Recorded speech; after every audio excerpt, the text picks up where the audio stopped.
I would now like to call Mr. John Wilson to speak to and move his amendment, item 78, which is on notice paper 12. You have up to 3 minutes. John Wilson, Lichfield, 341. Thank you, Chair. Synod, this is a very simple amendment. The Elections Review Group, under Clive Scown's chairmanship, carried out an important and detailed review of the elections to General Synod in 2021. In this motion, we're being asked to receive the report and agree the recommendations contained in Annex to GS 2312. There are 25 recommendations listed in the Annex that each need proper scrutiny and examination. Whilst the majority of the recommendations are sensible, some cause concern, as is the case with recommendation V under further work following paragraph 39. It says, the effect of the global majority heritage co-options on the diversity of representation should be evaluated after the next election. If there's no improvement, there should be consideration of repeating the co-option process. Synod, we have a democratic process in place to choose who should represent us at General Synod. It's called an election. It's the nature of elections that they don't always produce a perfect demographic representation. When that happens, where a particular grouping is perceived as being underrepresented, we're on a slippery slope if we attempt to adjust the balance by co-opting additional members. We must work harder to try and redress the balance through the proper means to inform and encourage candidates from these demographics to put themselves forward for the electorate to decide who should represent them at General Synod. I should say, Synod, that my amendment is in no way an attempt to limit the number of global majority heritage members or any other constituency. I would bring this amendment irrespective of the constituencies involved. Whilst the recommendation says if there's no improvement, there should be consideration of repeating the co-option process, an unintended consequence of the motion, if unamended, whilst not explicitly indicating the repeating of the co-option process, it is that it leads Synod along the path that Synod has already accepted the co-option process should be employed again.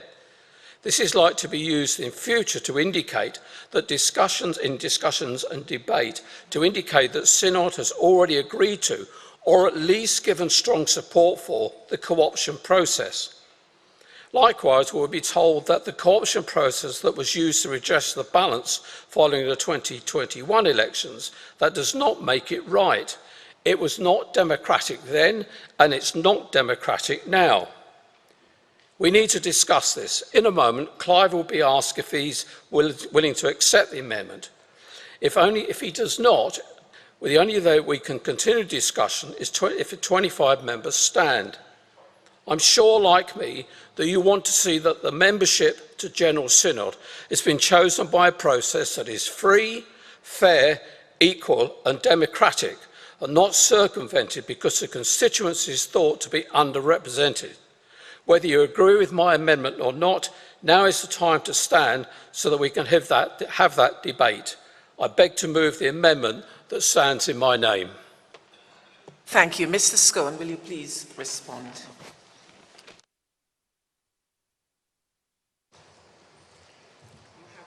You have up to 5 minutes, but I'm sure you won't need all of that. I would have thought not, Chair. Thank you, Mr. Wilson, for raising this issue. Yes, co-option is not the ideal way of getting to the desired position. Those who weren't on the previous synod in the previous quinquennium may not be aware that there was a report from Lament to Action which focused on the many warm words the synod has spoken over the years about redressing or addressing the problem of the way GMH people have been treated in our church and their representation on synod in particular. And it recommended what we actually did, the co-option of members in the houses of clergy and laity. to bring the number up to a more representative proportion of those in the lives of our churches.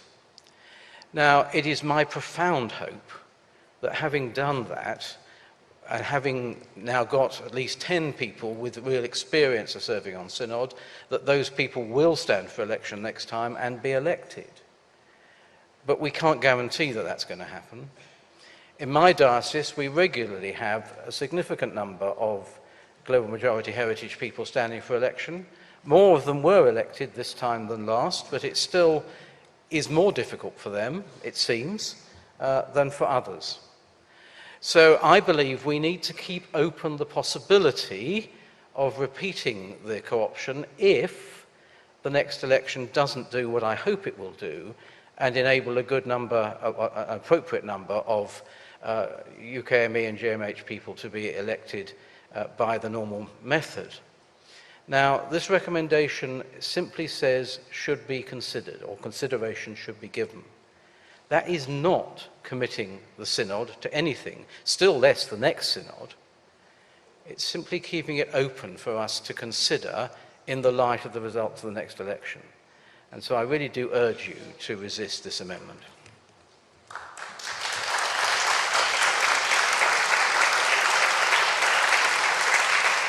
As Mr. Scowen does not support the amendment, it will lapse unless 25 members stand in their places or otherwise indicate that they wish the debate on the amendment to continue and a vote to be taken on the amendment. I therefore now invite members to stand in their places or, if unable to do so, otherwise indicate. For those on Zoom, please use the green ticks to indicate if you wish the debate on the amendment to continue. May I invite you now, please?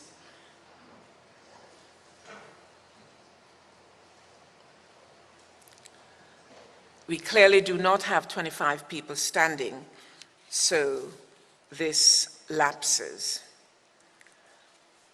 We now continue the main debate